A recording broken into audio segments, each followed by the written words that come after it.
பவி integrate ஃபார்முக்கு நேர் அன்போடு வரவேற்கிறேங்க. இன்றைய தினம் பார்த்தீங்கன்னா ஜூலை 4ங்க.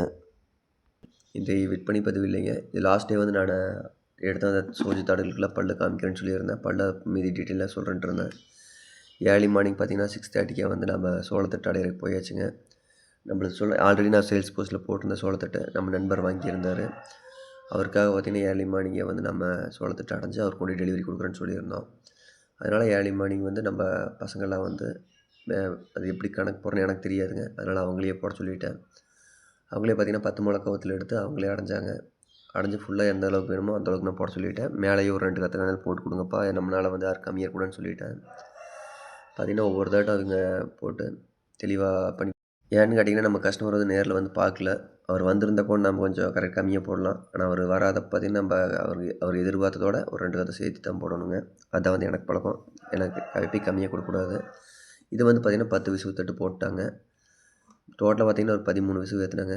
இது 10 விசுங்கிறப்ப இந்த அளவுக்கு தட்டு வரும். 10 விசுவு தட்டுன்னு எவ்வளோ வரும் நம்ம நண்பர் கேட்பீங்க. அதனால தான் இதை வீடியோ அப்டேட் பண்ணேன். 10 இன்னொரு 3 விசுவு ரிமைனிங் இருக்குங்க. போடுறப்ப பார்த்திங்கன்னா கொஞ்சம் ஹைட் போச்சு. சோளத்தட்டு வந்து மழையில எதில் நலையிலிங்க. நல்லா மஞ்சள்னு சூப்பராக இருந்தது. இந்த வேலை முடியறதுக்கு பார்த்திங்கன்னா 11:30 ஆயிடுச்சு. இது முடிச்சதையுமே பார்த்திங்கன்னா நம்ம எள்ளு வச்சுருந்தேங்க. நம்ம சொன்ன மாதிரிங்க ஆர்கானிக்காக நம்ம எந்த விதமான உரம் போடாத நம்ம எள்ளு வருது அப்படின்ட்டு. அது வந்து பார்த்திங்கன்னா நம்மளுக்கு மழையில் நனைஞ்சிருச்சுங்க. ஒரு 1.5 மூட்டை மட்டும்தான் மழையில் நனையாத எடுக்க முடிஞ்சது. மீதி 4 மூட்டை வந்து மழையில் நனைஞ்சிருச்சு. அதனால் சரின்ட்டு அதை எள்ளு கமிட்டி கொண்டு வரலாம் அப்படின்னு சொல்லி நம்ம டிரைவருக்கு போட்டு வர சொல்லியிருந்தேன். நம்ம டிரைவர் போட்டு ஏலமெல்லாம் முடிஞ்சுதுங்க. நாங்கள் போகிறப்பவே ஏலம் முடிஞ்சு சாக்கு தைச்சி வச்சுட்டாங்க. மார்னிங் தான் பார்த்திங்கன்னா நம்ம டிரைவர் கொண்டு போய் போட்டு வந்திருந்தார். அதனால் நம்மளது இந்த கடைசியில் ஆட்டுங்க. கடைசி அந்த வெள்ளச்சாக்கு பக்கத்தில் இருக்குது பார்த்திங்களா, ஒரு 4 லாட் அதுதான் நம்மளது. Total 4 lot கொட்டுவானுங்க. ப்ரைஸ்னு பார்த்திங்கன்னா நார்மலாக கருப்பு எள்ளு பார்த்திங்கன்னா 160 ரூபா வரைக்கும், சிகப்பு எள் பார்த்திங்கன்னா 145 ரூபா வரைக்கும் போச்சுங்க. 146 வரைக்கும் போச்சு. எள்ளுகள் எல்லாமே பார்த்திங்கன்னா நீ வர கொஞ்சம் குவாலிட்டி கம்மியாக தான் வருதுங்க. இப்போ ஒரு 10 மூட்டையோ 5 மூட்டையோ தான் பார்த்திங்கன்னா நல்ல குவாலிட்டியாக வந்தது. மீதி எல்லாமே வந்து குவாலிட்டி கம்மியாக தான் வந்திருந்தது. நல்லா இருந்திருந்தால் நம்மளுது ஒரு 145 ரூபாய்க்கு மேலே கிடச்சிருக்கும். ஆனால் மழையில் நனைஞ்சனால பார்த்திங்கன்னா 125 தான் கிடச்சிதுங்க.